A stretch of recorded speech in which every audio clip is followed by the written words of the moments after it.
আগামী দিনে যে নির্বাচনটি আসছে, আগেও বলেছি, আজও আপনাদের সামনে আমি তুলে ধরতে চাই পরিষ্কারভাবে।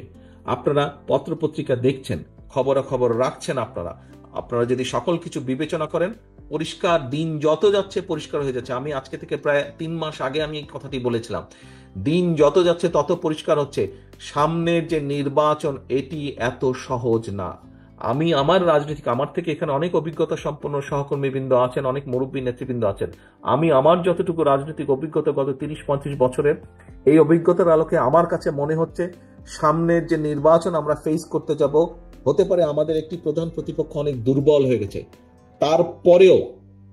তারপরেও এই নির্বাচন বাংলাদেশের যে কোনো নির্বাচনের থেকে অনেক কঠিন নির্বাচন হতে যাচ্ছে, অনেক কঠিন নির্বাচন হতে যাচ্ছে। কারণ 20 বছর আগে যখন মানুষ কম বেশি নির্ভয়ে ভোট দিতে পারত, আপনি যদি সেই 2001-এর নির্বাচন ধরে থাকেন, সেই সময় থেকে মানুষের চিন্তাধারা পরিবর্তন হয়েছে, মানুষের ধ্যান ধারণার পরিবর্তন হয়েছে। মানুষ এখন অনেক অনেক সচেতন, সেটি সামাজিক মাধ্যম সহ বিভিন্ন কারণেই হোক না কেন।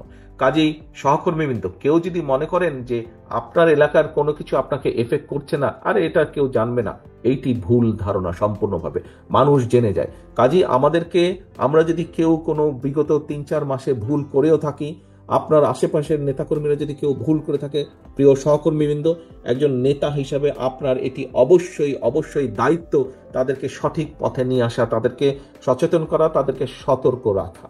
আসুন, আমরা যে 31 দফা আজকে আপনাদের সামনে উপস্থাপন করেছি, আপনারা নিজেরা বসে সারাদিন আলোচনা করেছেন, এই 31 দফাকে যদি আমাদের সফল করতে হয়, যে কোনো মূল্যে জনগণের সমর্থনকে আমাদের পক্ষে রাখতে হবে।